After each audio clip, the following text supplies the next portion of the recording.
It's pretty bad out there right now. So if we lose light and power, we'll just deal with it as it comes. So anyway, well, I hope y'all are having a good week.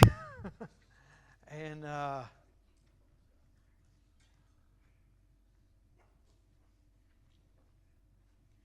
I coming through the speakers? Okay, it's no big deal. I just couldn't. Don't worry about it. Don't worry about it, Stephen. Don't worry about it. We're broadcasting on. We're going to start broadcasting again on Wednesday nights. I met with Stephen on Monday night. He's looking to kind of move in to help out with the whole system back there. He's a pretty smart guy, even though he went to Georgia Tech. He's still a pretty smart guy. I'm just kidding. He knows that. But we were talking Monday night, and I said, we were broadcasting on Wednesday nights, but we just can't do it right now because we don't have anybody to run the video. He goes, I'll do it. All right. He said, who does Sunday night? I said, nobody right now. He goes, I'll do it. So thank God for somebody who will step in and say, I'll do it. I'll do it. Appreciate that. I'm glad to be here tonight. I'm glad to see y'all tonight. I am. And y'all kind of had a little mini vacation last night. Y'all are going on vacation. The vacation, when are you going, Elaine? I didn't hear when. Okay, well, she's leaving Monday, so they're going to be gone next week, enjoying time. Our anniversary is this weekend, so I don't know if we're going to go off Friday or not, but probably not. we're going to go out and eat. That's probably what we'll do. Do what? Yeah.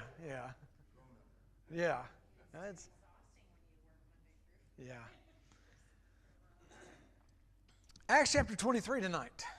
Acts chapter 23. Paul has been through a lot. He has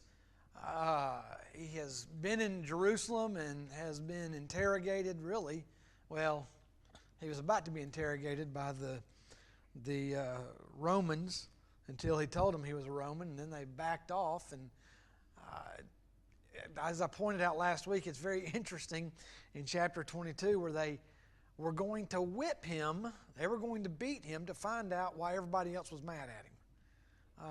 It just doesn't make sense. But so the chief of the guard, he says, "I want to get y'all together and let's talk about this. Let's figure this out." After he found out Paul was a Roman, he said, "Well, we need to find a solution to this." So he gets them together, and so we see tonight Paul's courage under pressure. Courage under pressure. Of course, this could really could describe Paul's entire ministry, to be quite honest with you. Courage. I heard the roof cracking a little bit up there, so the wind is moving. But his entire ministry was courage under pressure. We've seen it over and over and over in this study of the book of Acts. But we come to chapter 23 tonight, verses 1 through 11. They bring him in. If you go back to verse 30, let's go back to verse 30 of chapter 22. It kind of sets up chapter 23. On the morrow, because he would have known the certainty wherefore he was accused of the Jews, he loosed him from his bands and commanded the chief priests and all their council to appear and brought Paul down and set him before them. And Paul, earnestly beholding the council, said, Men and brethren, I have lived in all good conscience before God unto this day. And the high priest Ananias commanded them that stood by him to smite him on the mouth. Then Paul said unto him, God shall smite thee, thou whited wall. For sittest thou to judge me after the law, and commandest me to be smitten contrary to the law? And they that stood by said, Revilest thou God's high priest? Then said Paul, I wist not, brethren, that he was the high priest, for it is written, Thou shalt not speak evil of the ruler of thy people. But when Paul perceived that one part were Sadducees and the other part Pharisees, he cried out in the council, Men and brethren, I am a Pharisee, the son of a Pharisee. Of the hope and resurrection of the dead, I am called in question. And when he had said so, there arose a dissension between the Pharisees and Sadducees, and the multitude was divided. For the Sadducees say, There is no resurrection, neither angel nor spirit, but the Pharisees confess both. And there arose a great cry, and the scribes that were of the Pharisees' part arose and strove, saying, We find no evil in this man. But if a spirit or an angel has spoken to him, let us not fight against God. And when there arose a great dissension, the chief captain, fearing lest Paul should have been pulled in pieces of them, commanded the soldiers to go down and to take him by force from among them and to bring him into the castle. And the night following, the Lord stood by him and said, Be of good cheer, Paul, for as thou hast testified of me in Jerusalem, so must thou bear witness also at Rome. And so Paul has stood before the council, and things change after this. Things change after this. But we see, first of all, and give me a little liberty with number one, okay? Because they're all W's down through here, and number one doesn't make sense unless I work my way through it, but Paul's watching. Paul's watching. If you go back to verse 1, it says that he earnestly beheld them. Verse 1, and Paul earnestly beholding the council. The idea there is that whenever he came in, he was looking them right in the eyes. Now, Paul had reason to be proud, but I don't think he was showing a matter of pride in this. I don't think he was coming in with his chest bowed out and his head like this right here. It was nothing like that. I just think he came in wanting them to know, I see you. I see your face. You got to believe that there were men there that Paul had been boyhood friends with and grown up around the temple. Remember Samuel, whenever he went to live with Eli, he stayed around the temple and he grew up there and was around that all the time. In much the same way, Paul was like that.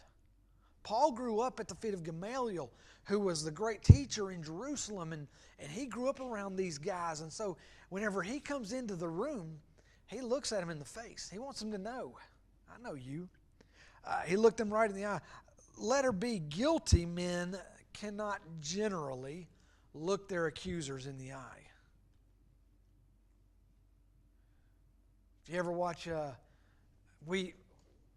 for years and years we watched Law and Order, that show Law and Order, and I like crime dramas, whether it's TV or movie or whatever. I like that, and I like the psychology that they use. And there's certain things you cannot control unless you are absolutely trained to control whenever you're being interrogated. And if you lie, there are any number of tells that a person exhibits that people who are trained to tell what they're doing, they notice those things. The eyes divert a certain way, the body language, and the eyes say a lot. And if you're not purposeful about it, your eyes will give you away. And whenever someone comes in and they're guilty, their conscience is being pulled, they will divert their eyes. They'll cut their eyes away and they'll have a hard time looking anybody in the eye. Paul does not have any problem with that. He beheld them earnestly. He didn't have any problem looking them right in the eye. What he was saying is, I have no problem being here. And I think, letter C, that his look made them feel guilty. We've talked about in the last few weeks the way Paul might have felt in this. There's yelling out, away with him, away with him. Last week we looked at where he said, where they said, a man like this ought not live. Basically what they said. And we have made mention how that may have reminded Paul. I think he was probably there at the crucifixion of Jesus. And it may have reminded him of that time there whenever he was yelling, kill him, crucify him. This man doesn't deserve to live, crucify him, with everybody else. And here he is in a very similar situation as the Lord was. And he didn't want to give them any reason to be able to say, we got him. And whenever he comes in and beholds them earnestly and had that look on his face, there were some of them, without a doubt, that kind of shied away and they couldn't make the eye contact. It was a very awkward and an uneasy thing for them. And so that's Paul's watching. Number 2, Paul's words. Paul, he doesn't mince words. He doesn't beat around the bush. He has a goal, and he goes right at that goal. We see, first of all, his testimony here. And his testimony in this situation as we have it recorded, it's not a long testimony. He doesn't give what he has given and what we're going to see that he will give later to Agrippa and Festus in that situation, where he gives his pedigree, and he doesn't do that. And but what he does here cuts them to the very core. Okay, verse 1. Paul, earnestly beholding the council, said, "Men and brethren, I have lived in all good conscience before God unto this day." What he's saying is not just I feel like I've done right. That's not what he's saying, because people feel a lot of things, and feelings, they come and go, and we can't live our life based on feelings. And he's not saying I feel that I've done right. What he's saying is I've pleased God. I have pleased God. He was honest. His testimony was honest. Now, what he says whenever he says, I have lived in good conscience, I have pleased God, he is, number two right there, he's not, I've got number one, he's honest. Number two, he's not conceited in this. Got honest and not conceited. He's not going, men, brethren, I'm a good guy. I'm better than the rest of you. I've lived my life in good conscience. I've lived my life pleasing the Lord, and I'm better. No, that's not it. He was simply saying, I've done the only thing I know to do, and that's live right. I've just done what God has asked me to do. And it angered them. It angered them. To the point that the high priest Ananias says, hit him. If I was close, I'd hit him, but y'all are closer, you hit him. Punch him in the mouth. And they haul off, and it's an interrogation. The chief captain is watching this. He's the one who was ready to whip Paul. He's the one who was a man of war. He was the one who was interrogator, and he hasn't touched Paul. Now, they were going to, but when he found out Paul was a Roman, but here he watches. It goes from Romans to Jews, from heathen to religious people. And whenever he gets them there, the first thing they do, their first response to Paul, is hit him. Just haul off and hit him. And they do. They punch him right in the face. Bust him right in the face. And Paul's response is great. His reply to their action. Letter B, his reply to their actions. It was, first of all, prophetic. High priest Ananias commanded them that stood by him to smite him on the mouth. Then said Paul unto him, God shall smite thee, thou whited wall. This goes back to what Jesus said about them when he was here. Called them white sepulchres. White sepulchres. You have a certain look on the outside, but inside you're just empty and vain. There's nothing to you. And whenever Paul said that, when Paul said that, he understood what they might do. He understood they might just finish me off right here, and they might have, but it kind of cut them a little bit, I think, in their core. But his words were prophetic, but number two, they were pointed. His words were pointed. They weren't, again, he didn't mince words. He didn't try to beat around the bush. He didn't try to, play it off or anything like that. He just gets right to it. You whited sepulchres. God shall smite thee, thou whited wall. For sittest thou to judge me after the law? Yet you break the law yourself. You command me to be smitten contrary to the law. In Jewish law, a man was not allowed to be punished until he was found guilty. He wasn't supposed to be punished until found guilty. If you were questioning somebody, you didn't interrogate them that way. You didn't beat them to get information out of them. You found them guilty, and there they are talking about law. And Paul says, you hypocrite. You hypocrite. You want to judge me according to the law, but you can't even keep the law yourself? I had my sociology professor at Tennessee Temple used to have a statement. He's the one who also said truth never fears a challenge. But one of the other things he used to say is, if law enforcers or law givers, either one, are law breakers, they make the law of no avail. They make the law useless if they're going to break the law.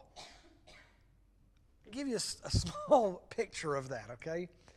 Many years ago, Aaron was in his Mustang coming out of Danielsville. Turned down Colbert Danielsville Road. He had a Mustang GT. Speedometer was broke. He's going up through there. I don't know how fast he was going, but a Madison County deputy passed him, flying. No lights, no sirens, just whoom. Aaron just got in right behind him. just followed him up there. He went up the road a mile or two, cut his lights on, pulled Aaron over, and he got out and said, "What are you doing?" I said, "I'm following you." He said, "Do you know how fast you were going?"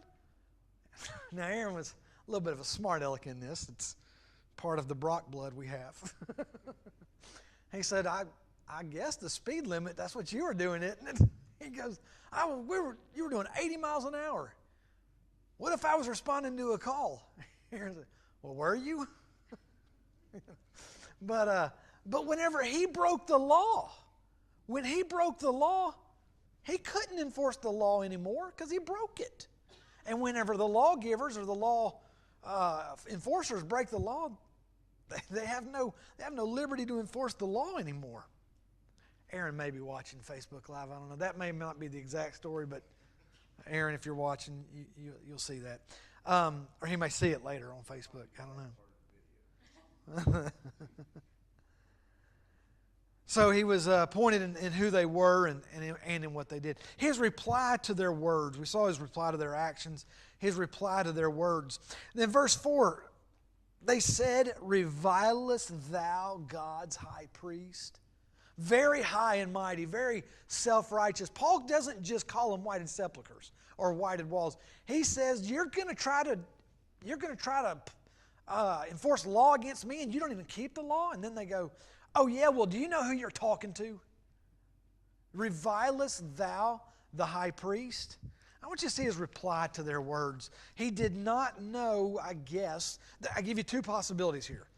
Two reasons for his reply. Because in verse 5, Paul said, I knew not, brethren, that he was the high priest. For it is written, thou shalt not speak evil of the ruler of thy people. It's possible that he didn't know who the high priest was. He didn't know that Ananias was the high priest. The high priest changed a lot. Every year, sometimes a couple of times a year, every 2 years, maybe even a couple of times a year. Okay, he had been gone a long time. Paul had been gone, and he didn't have social media to find out who the latest inductee into the priesthood was and all that. It's possible that Ananias, I've got letter B, Ananias may not have been in the right place. There was a place in the council chamber where the high priest would sit, and Ananias may not have been in that place. So he didn't recognize him as that, okay? He may not have been dressed in the right clothes. There was a law given of God that whenever the priests were not doing their duties, they were supposed to just dress in normal clothes. And so he wouldn't have looked at the high priest and seen all of the breastplate and all the things that he would be covered in that would signify he was the high priest. So he wouldn't look at him and just say, "Oh, that's the high priest." So if he was out of place, he wasn't wearing the right clothes, and then letter D, Ananias did not act according to the law. You would expect that the greatest in the room would be the one who would be the most adherent to the law, the high priest. That would be the expectation. You would expect of a police department that the police chief, the sheriff, would be the one who would be the most, how do I say it? I think you understand what I'm saying.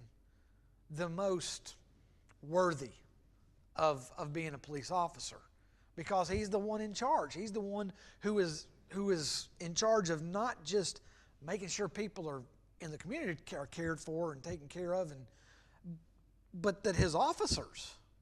And so you would expect him. So you would expect the high priest. You would not have the one who had you hit, who said, hit him in the mouth. I'm not close enough, but y'all hit him in the mouth. You wouldn't think, if you were there, that this guy would be the high priest. But he was. He was the high priest. And he didn't know it for whatever reason. Or it could be number two. He may have known who it was. Probably didn't, but he might have. Number two, he did not recognize Ananias' priesthood. You've seen probably situations in America where people are anti-government and they get taken to court and they say in court, I've seen it on TV shows and movies, sorry, I haven't been there live to see this, but it has happened where they'll say in court, I don't recognize your government. I don't recognize your law. I disagree and I don't recognize. That is very likely what Paul is saying here. Oh, he's the high priest? I don't think so. I don't think so. I don't recognize him as the high priest. Because letter A, Jesus had destroyed the human priesthood. When Jesus died on the cross and all those things that happened,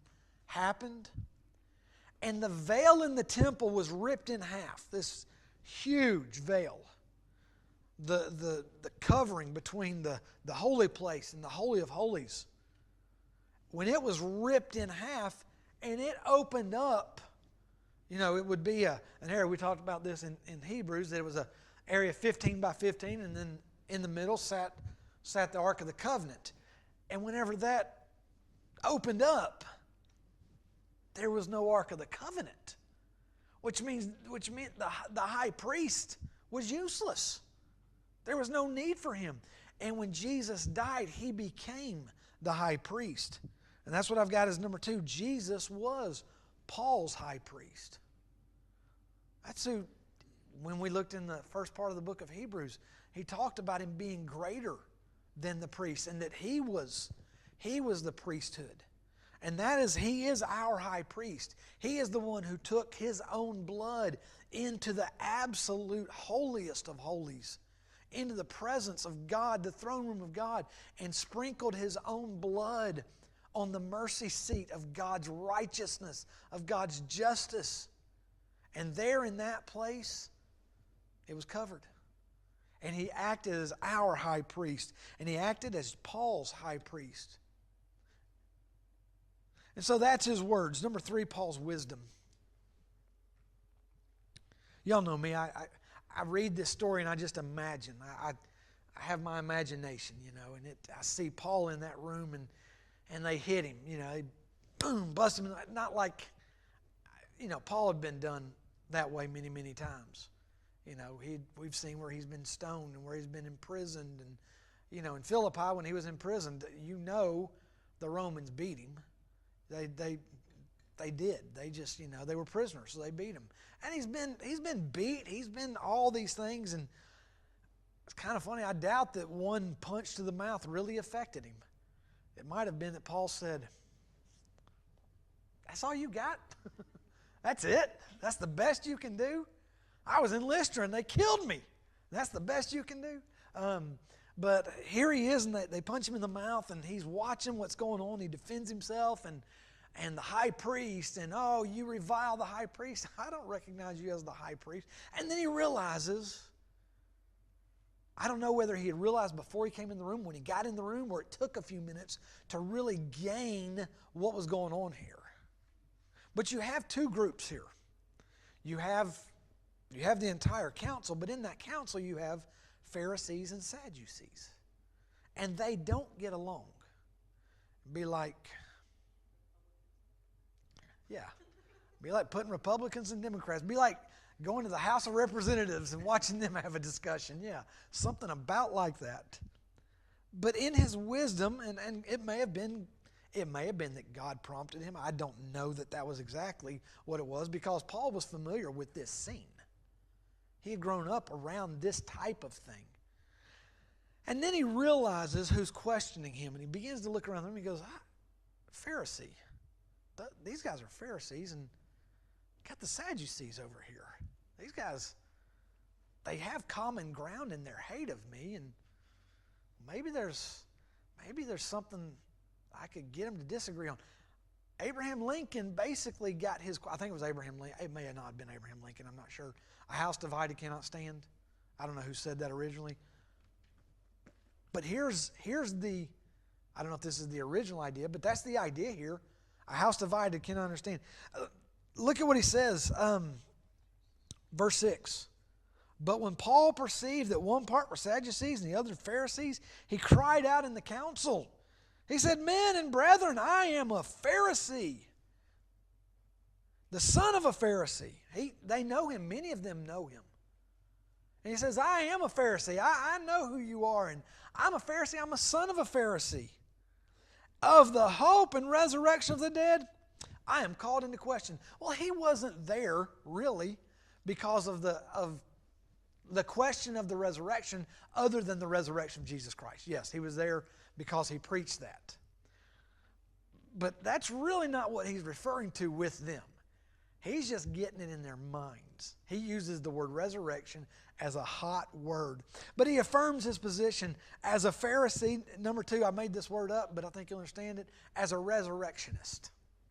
He says, I believe in the resurrection. The Pharisees believed in the resurrection, but the Sadducees didn't. And when Paul said, I believe in the resurrection, it was like yelling out in the House of Representatives, build a wall. Oh, no, yes, no, yes. You know, it would have been about like that, and they just lose their minds, each of them, and if nobody argues like religious people. Religious people argue, they kill each other over it. But they start arguing, they start fighting and fussing, and there they are. I've got letter C, his words divided them. It works. He thinks, I've got a situation here where these guys, I'm the only common enemy in this room. I'm the common ground. They all hate me. That's why they're all of one accord, because they hate me. He says, what can I do to divide this thing? Resurrection. I'm here because of the resurrection. I believe in the resurrection. And they go at each other. They argued with each other till the point number 2. The Pharisees actually defended Paul. Verse 9, and there arose a great cry, and the scribes that were of the Pharisees' part arose and strove, saying, we find no evil in this man. I can't help but think that Paul wanted to say once again, you bunch of whited walls, bunch of hypocrites, want to hit me in one moment, and then next moment, we find no evil in this guy. There's nothing wrong. He hadn't done anything wrong. It really is more politics than anything else. It's more power. Let's just face it. That's what politics begins to come down to, is just power. And that's what it's about in there. It's not about right or wrong. It's about power. That's what it was about with Jesus Christ. That's what we spent much of the book of John talking about, was their hate for him had to do with power, because people were leaving their ideology. They were going away from listening to the Pharisees, the priests, and they began to go after Jesus. And said, we're losing them. We're losing them. We've got to get him. The same thing's happening with Paul. They're losing power. And so it's politics. Politics. This man's not done anything wrong. He's pure and innocent. I know they didn't say that, and in this moment they're saying, there's nothing, he hadn't done anything wrong.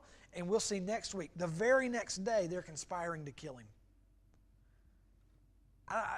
I'm not saying that Paul was Jesus Christ or anything close, but it's the same mentality. When Jesus came into Jerusalem, Hosanna in the highest. This is our King, this is our Messiah. And 4 days later, crucify him, kill him. We don't have any king but Caesar. He's not our Messiah. We don't know what you're talking about. it just turns that quick. And here they're, oh, this man's done nothing wrong. There's no evil in him. If an angel or spirit spoke to him, we should leave him alone. And the next day, they're conspiring together to kill him. They had we'll see that it's a group of them of 40. But there was, and it doesn't say that it was just Sadducees, but man, there was Pharisees in there. That's just how they were. They're hypocrites, hypocritical. But his words divided them, and his words delivered him. His words delivered him. They get to fighting. And this is kind of a strange thing as I read it. Verse 10, and when there arose a great dissension, the chief captain, fearing lest Paul should have been pulled in pieces of them. What in the world were they playing? The only image I can come up with in my mind is they were playing tug of war with him. He was the rope, and they're on each end pulling, and it's a crazy scene.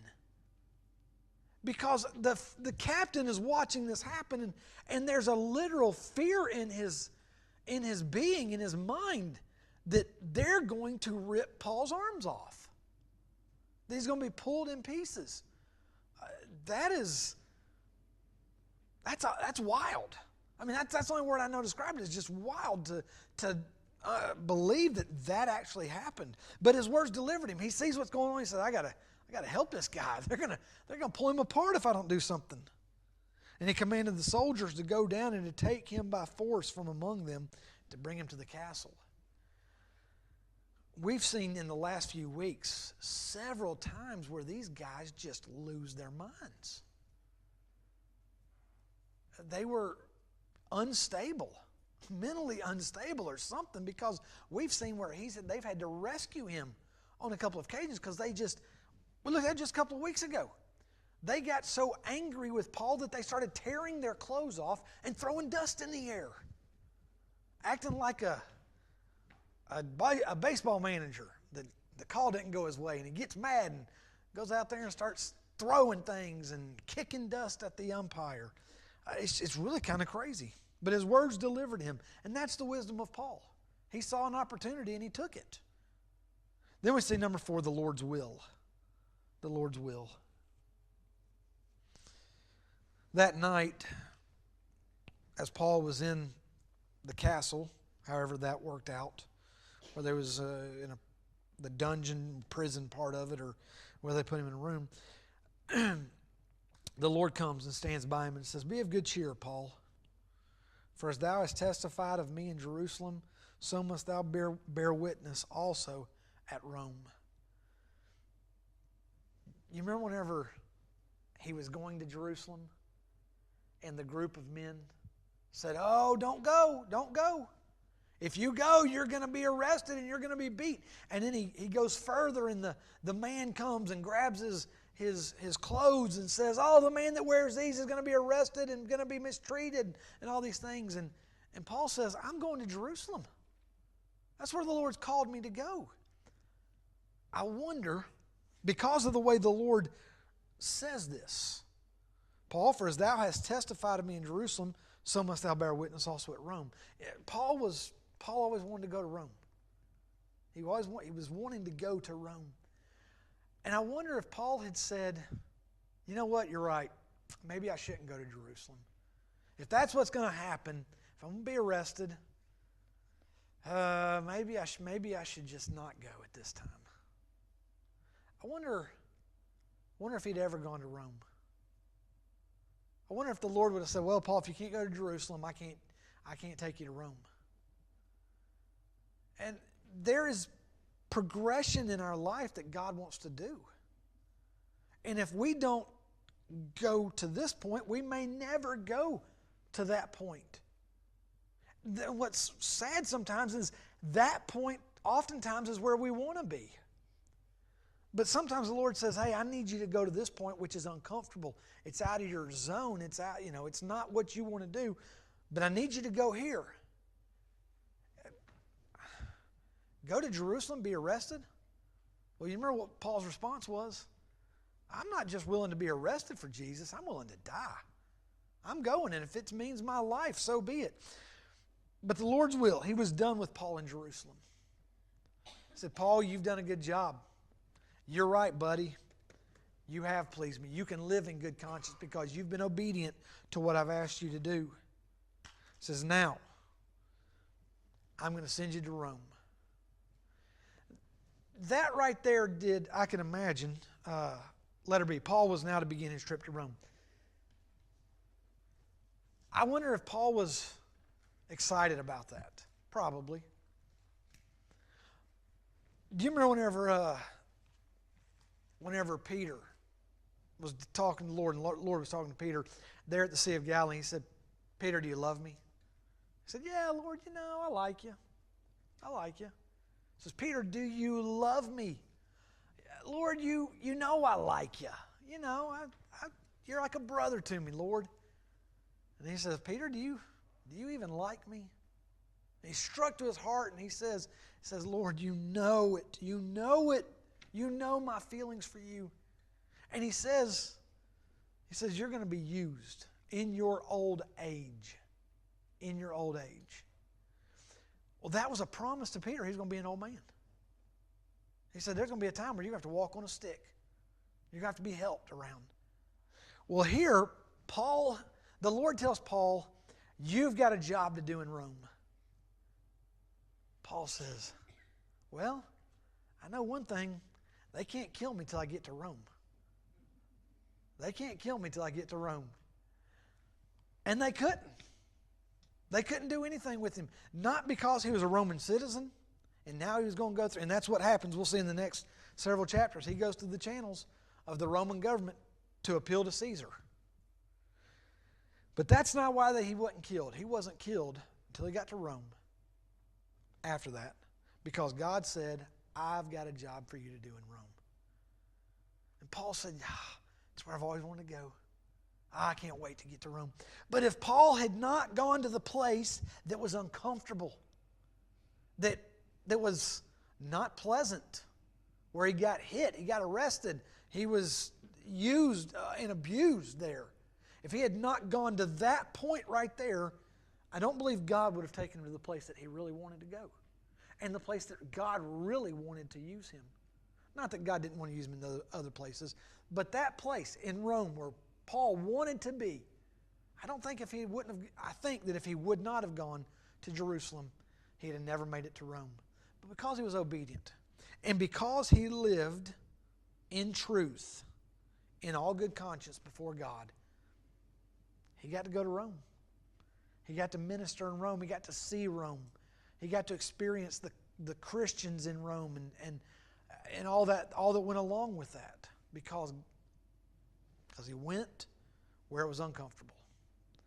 Even when people who were what we would call Christians, godly, said, you ought not do this, Peter or Paul, it was still between Paul and the Holy Spirit. And the Holy Spirit led, and he used Paul, obviously, in a great way beyond Jerusalem. Would you dismiss us in prayer, Dad?